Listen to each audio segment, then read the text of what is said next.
கர்த்தருடைய பரிசுத்த நாமத்திற்கு மகிமையுண்டாவதாக. இந்த தலைவலியில இந்த கான்ஃபரன்ஸ் கால் மூலமாக என்னுடைய குழந்தைகளோட மகிழ்ச்சி அடைகிறேன். இதனால் இந்த சத்தியத்தை கேட்கிற தேவ பிள்ளைகளோடு கூட தேவனுடைய கரம் உடர்ந்து இந்த சத்தியம் ஒவ்வொருவருக்கும் ஆசீர்வாதமாக இருக்க தேவன் நமக்கு கிருபை செய்வாராக. மீகா எழுதின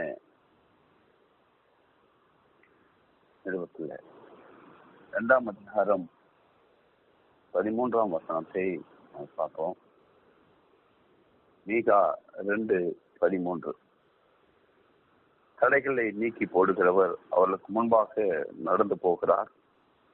அவர்கள் தடைகளை நீக்கி வாசலால் உட்பிரவேசித்து கடந்து போவார்கள். அவர்கள் ராஜா அவர்களுக்கு முன்பாக போவார். கர்த்தர் அவர்கள் முன்னணியில் நடந்து போவார்.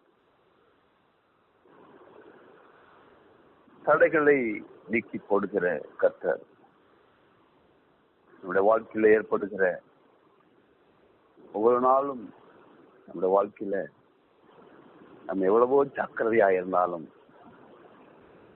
பல இடங்களில பல சூழ்நிலைகளில நாம் தடைகளை சந்திக்கிற ஒரு சூழ்நிலை நமக்கு உண்டு. அப்படிப்பட்டதான ஒரு தடைகள் வரும்பொழுது நாம் மனிதனுடைய தயவை நாடி ஓடாதபடிக்கு தேவனிடத்துல நாம் அவரை சார்ந்து நிற்கிற பொழுது அந்த தடைகள் தேவன் எல்லாவற்றையும் நீக்கி போடுகிற தேவனாய் காணப்படுகிறார். மாத்திரமல்ல, அந்த வழியாக அந்த தடையின் வழியாக கிறிஸ்து நடந்து போகிறவராக நமக்கு முன்பாக நடந்து போகிறவராய் காணப்படுகிறார். அப்படி நடக்கிற பொழுது எல்லா கோணலானங்களை நேராக கரடானவர்களை சமமாய் மாற்றி அந்த தடைகளை நீக்கி போடுகிற கர்த்தர் நமக்கு முன்பாக நடந்து போகிறார். மற்ற சொல்வது அவர்கள் தடைகளை நீக்கி வாசலால் உட்பிரவேசித்து கடந்து போவார்கள். அவர் ராஜா அவர்களுக்கு முன்பாக போவார். கர்த்தர் அவன் முன்னணியிலே நடந்து போவார். எவ்வளவு ஒரு நம்பிக்கையான வார்த்தை. இந்த கால வேளையில ஒருவேளை நம்முடைய வாழ்க்கையில எதிர்பார்த்த காரியங்களில எவ்வளவோ தடைகள் வந்திருக்கும். தடை வந்துடுச்சுன்னு சொல்லி நாம் சோர்ந்து போன நாட்கள் இருந்திருக்கலாம். ஆனால் தேவன் சொல்கிறார், கர்த்தருடைய வார்த்தை சொல்கிறது, தடைகளை நீக்கி போடுகிறவர் நமக்கு முன்பாக கடந்து போகிறார். அப்ப தேவனோடு ஐக்கியமா இருக்கிற பொழுது இப்படிப்பட்டதான தடைகள் வரும் பொழுது தேவ சமூகத்துல நாம் ஒப்பு கொடுப்போமானால், தேவனுக்குள் இருப்போமானால் தடைகளை மாற்றி போடுகிற கர்த்தர் நமக்கு உண்டு. தடைகளை பார்த்து நாம் கலங்கி நிற்காதபடிக்கு நமக்கு யெகோவா தேவனாகிய கர்த்தர் நம்மோடு கூட இருக்கிறபடினால நாம் தைரியமாய் கடந்து செல்வதற்கு தேவன் தேவையான பலனை தருகிறார். காரணம், அவரே நம்மோடு கூட வருகிறார். அவர் நம்முடைய முன்னணியிலே நடந்து செல்கிறார். நாம் பின்னாடி தான் போறோம் அவருடைய அடிச்சோடுகளை பற்றி. நான் இன்னைக்கு பிரச்சனை என்னன்னு சொன்னா, ஆண்டவரை கர்த்தரை எல்லா காரியங்களிலேயும் பின்னாடி வைக்கிறது தான்.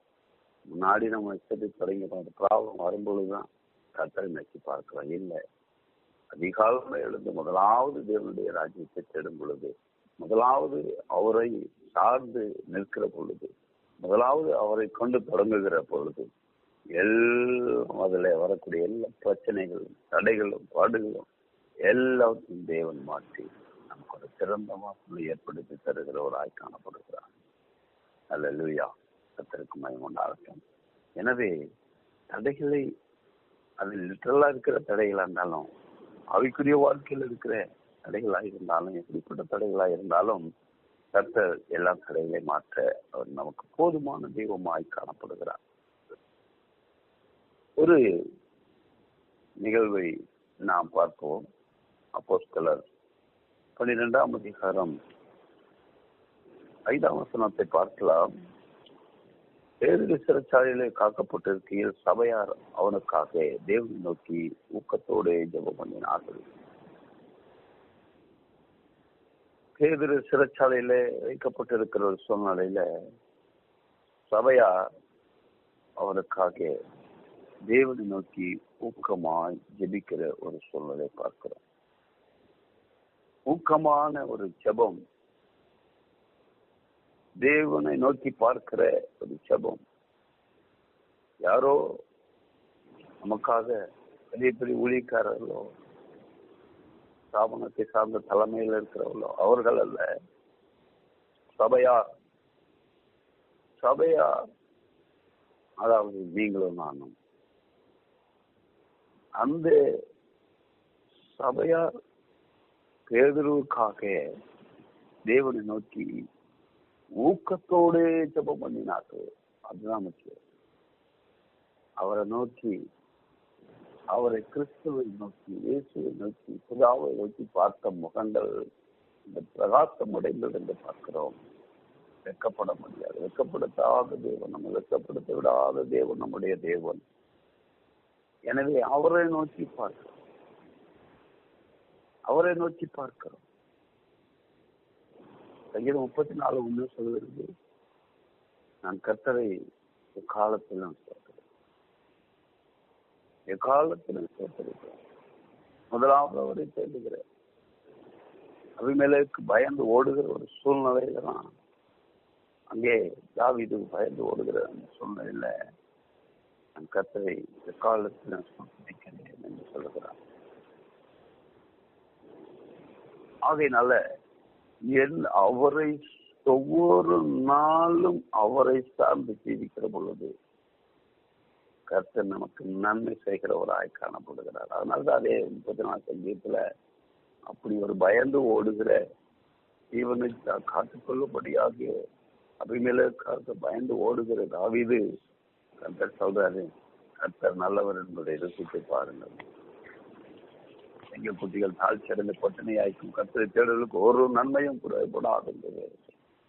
ஒரு நன்மையும் குறைபடாது. குறைபடாமல் நடத்துகிற தேவன் நம்முடைய தேவன். ஆனா ஏன் குறைவு சொல்வது அல்லது தேவனை தேடியும் குறைவு வரக்கூடிய சூழ்நிலைன்னா, அவரை நாம் தேடுகிற விதத்துல அவரை தேடாதவனுக்கான சூழ்நிலையில ஓடி வந்து நிற்கிறோம். கைவிடுகிற தேவன் அல்ல. ஆனாலும் ஒவ்வொரு நாளும் அதிகாலை எழுந்து அவரை தேடுகிற பொழுது எல்லா தடைகளை நீக்கி போடுகிற கர்த்தர் நமக்கு முன்பாக கடந்து போகலாம். அந்த நாளிலே காணப்படுகிற எல்லா தடைகளையும் தேவன் நீக்கி போட்டு அவர் முன்னாக கடந்து போகலாம். நம்ம பின்னாடி பாதுகாப்போடு வரப்போம். எவ்வளவு ஒரு நல்ல தெய்வம். இங்க பார்க்கிறோம், பேதுருக்காக சபையார் ஊக்கமா ஜெபிக்கிறது. ஒரு ஜெபத்தினால வசனம் சொல்றது, அந்த அந்த காவலில் இருக்கிற அவன் கர்த்தருடைய தூதன் அங்கே வந்து நின்றான். அப்பொழுது கர்த்தருடைய தூதன் அங்கே வந்து நின்றான். அறையிலே வெளிச்சம் பிரகாசித்தது. அவன் பேதுருவை விழாவில தட்டி சீக்கிரமா எழுந்தது என்று அவனை எழுப்பினான். உடனே சங்கிலிகள் அவன் கைகளில் விழுந்தது. பிரிசன்ல இருக்கான், கையில கட்டப்பட்ட ஒரு சூழ்நிலை. தப்பிப்பதற்கு வாய்ப்பே இல்லை. விடுதலை விடுவிப்பதற்கு வாய்ப்பே இல்லை. மிகப்பெரிய கதவுகள் 24 மணி நேரம் நம்மை பரிசோதிப்பதற்கு, சோதிப்பதற்கு, காவல் காத்துக் கொண்டிருப்பதற்கு போலீஸ். இப்படிப்பட்ட ஒரு சூழ்நிலையில நாம் நன்கு அறிவோம், சாதாரண ஒரு வீட்டு கதவு மாதிரி அல்ல, தாழ்பால்கள் மாதிரி அல்ல. அது பெரிய கோட்டை தாழ்பால்கள் போல மிகப்பெரிய தாழ்பால்கள், மிகப்பெரிய ஒரு பாதுகாப்போடு இருக்கிற ஒரு சூழ்நிலையில கர்த்தருடைய தூதன் அப்படி எழுப்புகிறார். எழுதவே எழுந்திருந்து இவர் ஒரு கனவு காண்கிறது போல கனவுதான் என்று நினைத்துக் கொண்டிருக்கிறார். ஆனால் தட்டி எழுப்பி அவனை எல்லாம் உடைகளை எல்லாம் போட்டு, செருப்பெல்லாம் போட்டுக்க, ஷூ போட்டுக்க என்று அவனை தட்டி எழுப்பி அப்படியே வருகிறார். 10ஆம் வசனம் சொல்கிறது, அவர்கள் முதலாம் காவலையும் 2ஆம் காவலையும் கடந்து நகரத்திற்கு போகிற இருப்பு கதவு அண்டையிலே வந்தபோது அது தானாய் அவர்களுக்கு திறவுண்டது. ஹல்லேலூயா. இது தானாய் அவர்களுக்கு திறவுண்டது. அப்படிங்க தானா திறக்கணும்? ஒரு கோட்டையுடைய ஒரு பிரிசனுடைய கதவு கேட், எவ்வளவு பெரிய கேட், அது எப்படி தானா திறக்கும்? பேதுருவுக்காக இயேசுவே அந்த கதவை திறந்திருப்பார். இயேசுவே ஒரு கதவை திறந்திருப்பார். இந்த காலங்களில் இந்த சத்தியத்தை கேட்கிற அருமையான சகோதரியே, தடைகளை நீங்க உடைத்து போடுகிற கர்த்தர் நமக்கு இருக்கா? நீங்க தடைகளை நீங்க பார்க்காதீங்க. இவ்வளவு ஒரு ப்ராப்ளம், இவ்வளவு ஒரு தேவை இருக்கு. இப்படிப்பட்ட ஒரு பிரச்சனையில நம்ம இது குடும்பத்தில் இப்படி கொண்டு வந்து நிறுத்திட்டாங்களே. பல பிரச்சனைகள், பல விதங்களில நமக்கு தடைகள் வரலாம். ஆனா தடைகளை நீக்கி கொடுக்கிற கர்த்தர் நமக்குள் இருக்கிறார் என்பதை நாம் மறந்துவிடலாம்.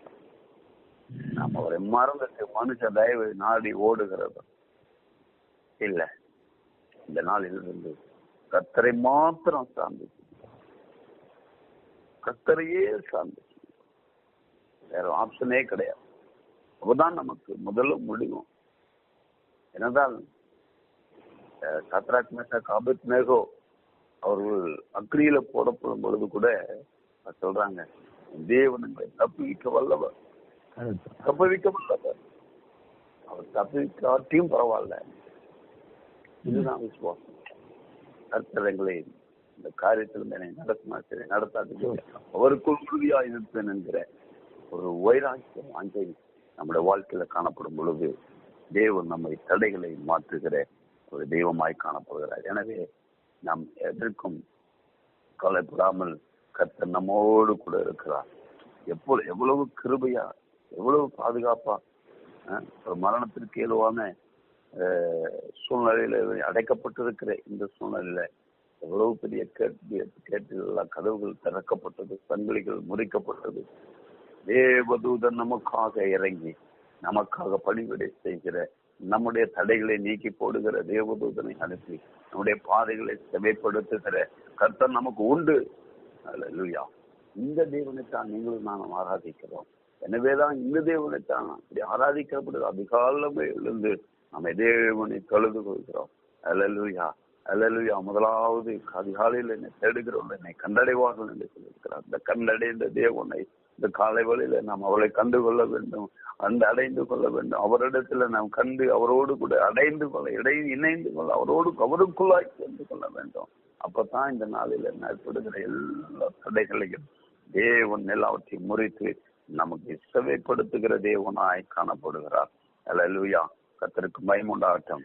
இயேசு கர்த்தருக்கு ஸ்தோத்திரம். அதோடு கூட அப்போஸ்தலர் 28ஆம் அதிகாரத்தினுடைய கடைசி வசனம் 31ஆம் வசனம் சொல்றது, மிகுந்த தைரியத்துடனே தடையில்லாமல் தேவனுடைய ராஜ்யத்தை குறித்து பிரசங்கித்து கர்த்தராகிய இயேசு கிறிஸ்துவை பற்றி விசேஷங்களை உபதேசித்துக் கொண்டிருந்தேன்.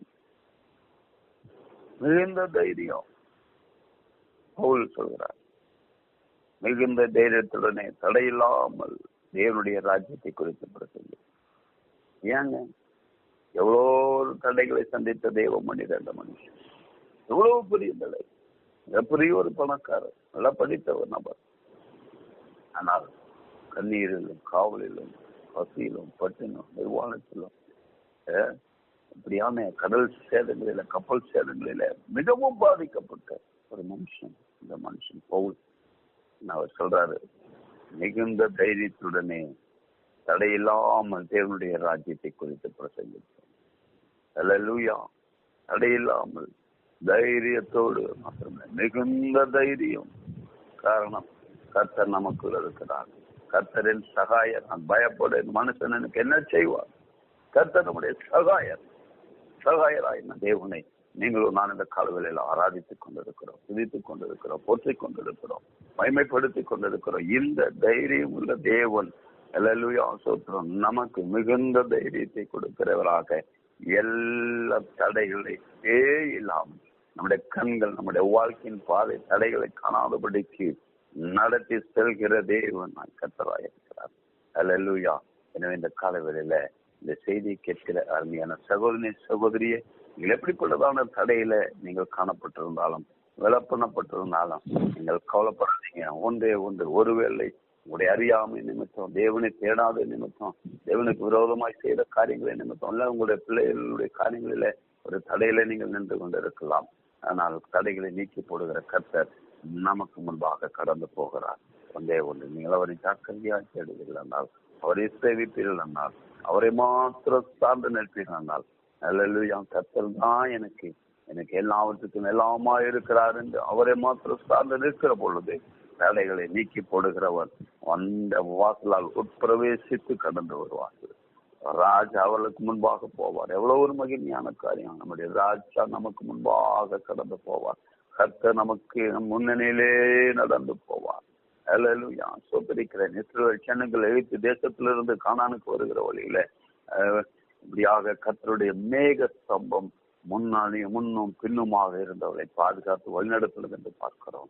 என்னுடைய பரிசுத்தமுள்ள தேவன், பிதாவாகிய தேவன் நம்முடைய பிள்ளைகளை எங்களை கைவிடாதபடிக்கு அவர் முன்னும் பின்னும் பாதுகாப்பாக இருந்து நம்மை வழிநடத்துகிற கர்த்தராய் காணப்படுகிறார்.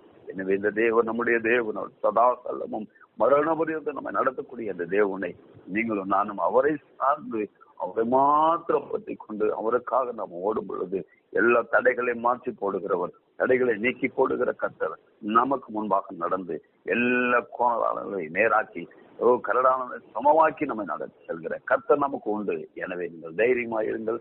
கர்த்தர் இந்த வார்த்தை கொண்டு உங்களை மென்மேலும் பலப்படுத்துவார். இந்த நாள் உங்களுக்கு ஒரு ஆசீர்வாதமாய் அமைய தேவன் உங்களுக்கு கிருபை செய்வாராக. ஆமென். ஆமென்.